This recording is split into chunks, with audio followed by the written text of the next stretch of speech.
खड़ी सिया रामचंद्र की जय। प्रभु श्रीनगर की जय सभी का जाय, हृदय राखी कौशलपुर राजा, करल सुधारी पुकरई मिताई, अरे गोपद सिंधु आनल शीतलाई। चलन संत समाज सुंदरकांड के पावन प्रसंग पे सुतसंग सत्संग के महिमा करते माफी चाहता हूँ। पृष्ठभूमि तो मैं बताबे नहीं करूँ, पृष्ठभूमि बताए भूल गए हैं। ये कथा यहाँ पर है जहाँ वैदेही सीता के पता लगाया हनुमंत लला के द्वारा लंका में प्रवेश किए जाते, और जब मशक रूप धारण करके लंका में प्रवेश करते तो कहा देखते लंका एक महाकपिहनी, लंकनी नाम एक राक्षसी री से। बड़ी विचारनी प्रश्न आते संत समाज हो रामचरित मानस में, अब किसी समय सीमा में बंद के तो सत्संग के लाभ उठाए नहीं जा सके। अब आप विचार करो और मोला ये बताओ कि अक्का बड़े रावण ऋषि सागे हैं, करोड़ों की संख्या में, हजारों की संख्या में अस्त्र शस्त्र तीर भाला दुनिया के ओकर कर संसाधन रही से। अब सवाल यहाँ पे ये प्रश्न उठते कि अक्का बड़ लंका के रखवारी पर एक नारी रूपी लंकनी ल देती हैं? लेकिन रावण जाने कि जो पहली दृष्टि, जो सूक्ष्म दृष्टि एक नारी के पास में होते वो पुरुष वर्ग में नहीं हो। एक से तो वो सारी योद्धा वोद्धा छोड़ के सोच भाई लंकनी एक नारियल कई देर इसकी तीही लंका के राखा बैठेगा।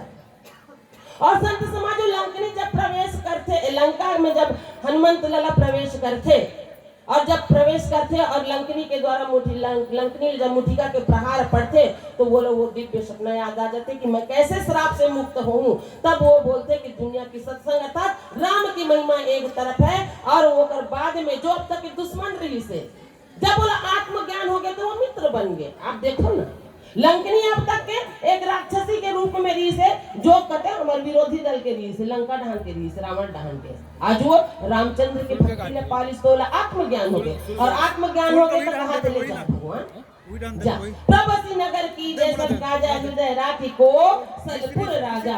निसंदेह लंकनी जो है तो कहा थे कि आप अंदर प्रवेश कर सको, और अंदर प्रवेश करे के बाद में वो जानते कि आत्मज्ञान का होते, सत्संग का होते, गोपद सिंधु अनल शीतलाई। बड़े बड़े समुद्र मन गला गाय चिखला में रेंगते तो देखते मातारी हो। गाय जब चिखला में रेंगे रहते होगा नान चुप फुर बने रहते, फुर में कक्का अक्का पर 2-4 बूंद पानी समाहित रहते है ना। गोपद सिंधु अनल शीतलाई गरल सुधारी पुकरी मिताई। तो ईश्वर की ये लीला है, ईश्वर की ये भक्ति है कि जहर घला अमृत में बदल जाते, जहर घला अमृत में परिवर्तित हो जाते। और वैसे ही बड़े बड़े समुद्र मना एक गाय के खुर में समाये हुए पानी के बराबर था। गाय के खुर में नहा के पर हम लोग कैसे करें, पूछ ले नहा देता, हम तो जानते नहीं करेंगे कर गाय के खुर में पानी करे। वो इतना सहज हो जाते राम के काज ला, अभी राम के नाम ले लेकर के कोई काम करे निकलते। तो आज वो राम के नाम ला जानना संत समाज ही बाबा गोसाई तुलसीदास जी की सके तुलसी अपने राम को रीझ भजे या खींच, उल्टा सीधा जो पड़े जागे भूमि में बीज। हमन खेत बोथन नांगर फांद देथन ट्रैक्टर चला देथन टुकनी में धान देथन, वो धान सीधा जागा थे कि उल्टा पड़ा थे, सीधा है कि उल्टा है, चीत है कि पट थोड़ी देखथन। लेकिन धान है भूयम जाग जाके काबर की धान के जागना प्रवृत्ति है। ओइसने ही संत समाज में अब ये माइक पोगम बैठे ने सब करंट बोहाते कि नहीं बोहाते, जानथन की बिजली में करंट है। अब बोला हमन हे करत हंसा छुबो तब बोलो करंट मारी, और वाह कह के पोटार बो तब वो करंट मारी, और रोवत रोवत दाई वो कह के पोटार बो तब वो करंट मारी। वो करंट के प्रवृत्ति है करंट मारना। जहर ला हे करत पीबो तब वो मारबो, ए दाई ये बाबा करत कहबो तब वो मारबो। काबर की जहर के आचरण स्वभाव है वो आदमी ला मारते, जीव के हत्या करते। तो जिस प्रकार से संत समाज हो विद्युत धारा के आचरण है करंट मारना, झटका देना, जहर के आचरण है जीव के हत्या करना, वैसे राम के आचरण का है तुलसी अपने राम को रिझ भजे या खींच। उल्टा पढ़ो सीधा पढ़ो, दिन में पढ़ो रात में पढ़ो, लेकिन पढ़े के ढंग सही हो, है ना। मंच में चिल्ला चिल्ला के रामायण पढ़ना बड़ा आसान है, और घर में जाके सास कूद कूद के झगड़ा ओकरों से ज्यादा आसान है। एक बात कने रिहर्सल घला करें, चल तो दूठन संगीत ला बना सास संग झगड़ा करे बका रिहर्सल जैसे ऐसा पाए बोलो कैसे माता नहीं ये शिष्टता नहीं है, ये राम की भक्ति नहीं है, राम का काज नहीं है, ये सत्संग की महिमा नहीं है। सत्संग की महिमा तो कुछ और होती मातारी हो। नारी जागी हुई है, यदि नारी ना जगी होती तो ये समाज का संचालन ही ना होता। रामायण में भगवान ला वनवास भेजे के भी तो नारी कारण रही से, और सबसे बड़े कारण तो रामायण में मोले लगते कि दहेज हरे। 1961 से शारदा एक्ट के तहत दहेज प्रतिषेध अधिनियम बने। हम जानते हैं कि दहेज लेना और देना दोनों बुरी चीज है। आप कथन जब वो समय रिलीज है, वह सरकार बड़ा बढ़िया 1961 में दहेज प्रतिषेध अधिनियम शारदा एक्ट के तहत बना दी। दहेज के लेन और देन दोनों में रोक लगा दी। और कर ले पहले रे भैया रामचरितमानस ला खोल के देखे रहते, कई नरेश अपन दहेज के रूप में मंत्रा ला भेज दी। वो मंत्रा धर के कई के मतिल भ्रष्ट कर दी। वो कौन रही से? वो दहेज रही से ना। कई अपन संग में मंत्रा दहेज लानती ना। वो दहेज एक दुर्गुण के रूप में मां मंत्रा के चित्त में जाके समातीस ना। लंकापति रावण तक के मां सीता पहुंचतीस ना ही प्रभु श्री रामचंद्र जी ने वनगमन होती। काकर से थी? एक नारी रूपी दहेज के से थी, दानव रूपी दहेज के से थी। हाँ, शूर्पणखा के मन में आसक्ति पैदा नहीं होती, अगर मन में यदि दूसरे पुरुष के प्रति गलत भावना नहीं जाती, नाक का लन्नी कटाती, तो राम गुस्सा नहीं होती, सवा के शीतल उठा के नहीं लेती। उहू में तो शूर्पणखा एक बहुत बड़े कारण बनी से। अब आप सोच के देखो, आप चर्चा आप मन के बीच में, आप शूर्पणखा बनो आप जानो, आप सीता बनो आप जानो। लेकिन इतना जानते हो संत समाज हो कि शूर्पणखा बनो तो निसंदेह समाज और घर परिवार और ग्राम दूषित होते।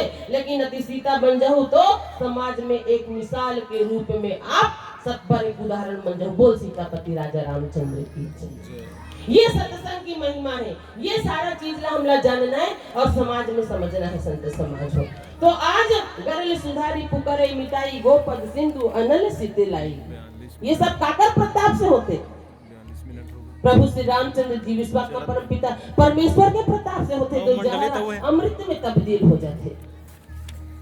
महतारी मला में बार बार बोलते हो, दिन समाज में गे रहे हो तो मैं सुरेश ला एक वीडियो भेजो। मैं क्या सुरेश में एक वीडियो भेजे तो देखे कि नहीं भाई तब कहा है दीदी स्कूल जाते रहे हो, मैं नहीं देख पा रहे हो। मैं कहता मैं समाज में कुछ बोले हो तो देख के बताबे भाई वो तो उचित लगी या ना लगी। आप बोले ये बता महतारी हो बेटी ला तुच्छ काबर समझो? एक बेटी तो एक पुरुष ला गर्भ में रखे के ताकत रखते 9 महीना तक के। अरे जो बेटी एक नर ला जन्म देते अगर मन में हीन भावना कौन भरते? स्वयं नारी मन भरता। बाप कटकटा देथन, जींस पैंट पहना देथन, मोर बेटी बेटा बन गे कहा था। कते डाले बेटा बन गे? जो प्रकृति बना है ओला ते छेड़खानी करैया होथस कौन? ओकर मानसिकता ते बदल पावेगा? अरे ना हाथ में चूड़ी है ना कान में बाली है, अरे पता ही नहीं चलता भैया ये लाल है कि लाली है। इसने पहना के सब ला ठप कर देता हमारा। एक बार कोशिश करके देखो कि बेटी तेही दुर्गा तेही चंडी तेही काली हरस। यदि मातारी ये बोली तो निसंदेह बेटी के परिधान भी सुधरी, बेटी के विचार भी सुधरी, साथ में समाज भी सुधरी। बेटी से ये बोलवाओ जो मैं बोले जाता हूँ, अरे मैं नहीं होते तो दुनिया होती कैसे? अरे मैं नहीं होते तो दुनिया होती कैसे? दुनिया मोला जगदम्बा कहतीस कैसे? दुनिया के उपजैया में बाहरा खेती हो, दे दो माया दुलार में तुम्हार बेटी हो। देख जमाना कैसे मारा थे मंतर, बेटी बेटा में अपने रह गए अंतर। अरे कौन कथे में कचरा माटी है गोटी है, दे दो माया दुलार में तुम्हार बेटी हो। बोल सीतापति राजा रामचंद्र की जय। स्त्री पूजनी है माताओं, वो स्त्री ला पूजनी ही रहन दो, निंदनी मत करो। तो नीचे के चौपाई में देखन भागवत है।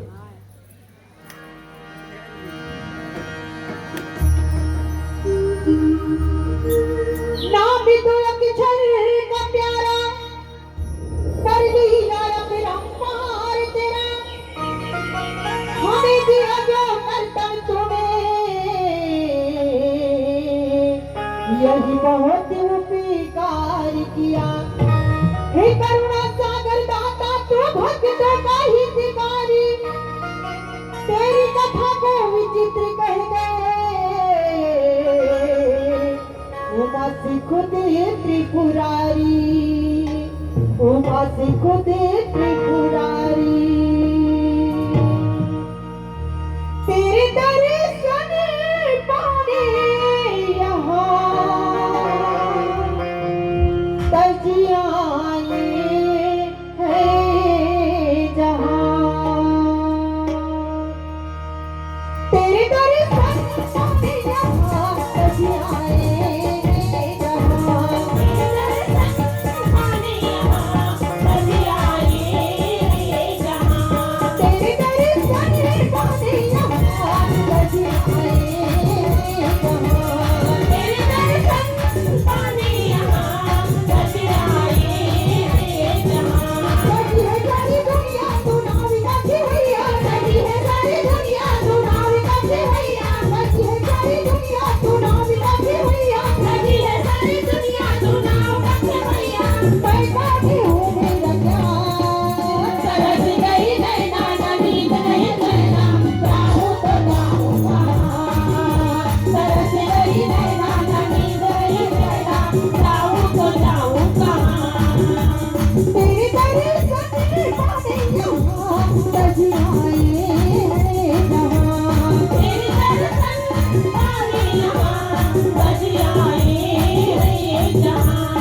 ये तालियों की अनुभव शायद कम नहीं है।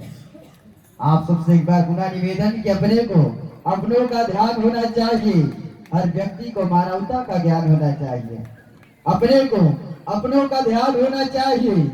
हर व्यक्ति को मानवता का ज्ञान होना चाहिए। और इतने सुमधुर प्रस्तुति और एक पावन से प्रसंग में आप सबको जोड़े थे दीदी जी, इनके लिए आप सबके हृदय से, आप सबके हाथों से जोरदार तालियों से सम्मान होना चाहिए। ये भाव